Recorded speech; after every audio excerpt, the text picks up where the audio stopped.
સરીગામ જીઆઈડીસીમાં આઈ યોજના હેઠળ high voltage વીજ લાઇન અંડરગ્રાઉન્ડ કેબલનું નાણામંત્રીના હસ્તે લોકાર્પણ. ઉમરગામ તાલુકાની સરીગામ જીઆઈડીસીમાં આઈ યોજના હેઠળ હાઈ વોલ્ટેજની વીજ લાઇનોને અંડરગ્રાઉન્ડ કેબલમાં રૂપાંતરિત કર્યા બાદ નાણામંત્રી કનુભાઈ દેસાઈના હસ્તે લોકાર્પણ કરવામાં આવ્યું હતું.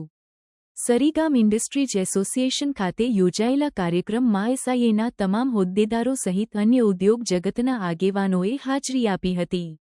સરીગામ ઔદ્યોગિક વિસ્તારમાં 700થી વધુ નાના મોટા એકમો આવેલા છે. આ વિસ્તાર પ્લાસ્ટિક અને કેમિકલ ઝોન તરીકે જાણીતો હોય અહીં ઉદ્યોગોમાં અંડરગ્રાઉન્ડ કેબલ વ્યવસ્થા પાવર કટમાંથી મોટી રાહત અપાવી શકશે. તો ઝીરો પાવર ફેલિયરનું સપનું સાકાર થયું છે. નાણામંત્રી કનુભાઈ દેસાઈએ ભારે દબાણની લાઇનોને અંડરગ્રાઉન્ડ રૂપાંતરિત કરવા ખાતરી આપી હતી જે એમણે પૂરી કરી હતી. 60% સરકારના 20% નોટિફાઈડના અને 20% ઔદ્યોગિક વિસ્તારના મળી આ અંડરગ્રાઉન્ડ વીજ કેબલ યોજનાને આકાર મળ્યો છે. નાણામંત્રીએ આ વ્યવસ્થાથી ઉદ્યોગોને ફાયદો થશે હોવાનું જણાવ્યું હતું. પહેલી તો આ જે અંડરગ્રાઉન્ડ કેબલિંગનો પ્રોજેક્ટ છે જે ગવર્મેન્ટે 80-20ની અંદર માનનીય આપણા મંત્રી શ્રી કનુભાઈ આવ્યા પછી અને કનુભાઈએ આની અંદર આ પ્રોજેક્ટની અંદર ખૂબ જ અમને મદદ કરી છે. એટલે પહેલાં તો અમે કનુભાઈ મંત્રીશ્રીનો જે પાવર ફાઇનાન્સ અને પેટ્રોકેમિકલના આપણા મંત્રી છે આપણા વિસ્તારના એમનો સરીગામ ઇન્ડસ્ટ્રી એસોસિએશનને ખૂબ ખૂબ આભાર માનું છું.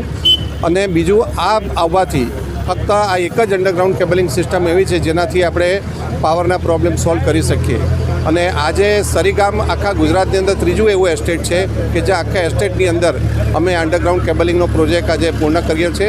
અને એ માટે હું પહેલાં તો મંત્રી શ્રી કનુભાઈનો, આપણા એમએલએ સાહેબનો અને અહીંયાના તમામ ડીજીવીસીએલના અધિકારીઓનો ખૂબ આભાર માનું છું.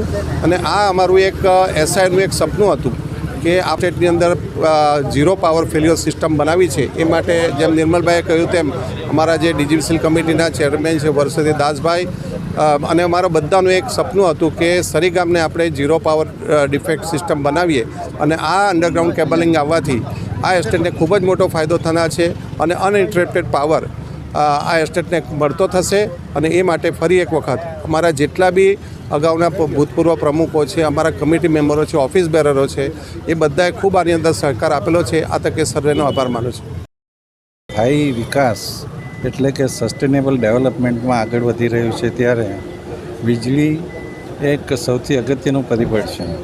પાણીની સાથે સાથે વીજળીની અગત્યતા એટલી છે કે વીજળી અન્ન મળવી જોઈએ, એમાં કોઈ વિક્ષેપ આવવો નહીં જોઈએ અને ગુણવત્તાયુક્ત વીજળી મળવી જોઈએ.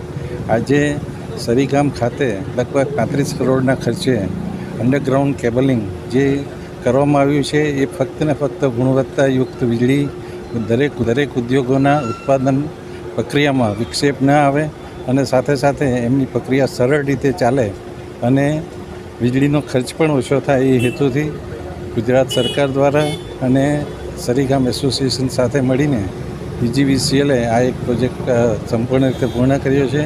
ગુજરાતમાં આવી 4 થી 5 જ એસ્ટેટ છે કે જ્યાં આવું અંડરગ્રાઉન્ડ કેબલિંગ કરવામાં આવ્યું છે. તે સરીગામ એસોસિએશનના પ્રમુખશ્રી અને સર્વે પદાધિકારીઓને હું અભિનંદન આપું છું.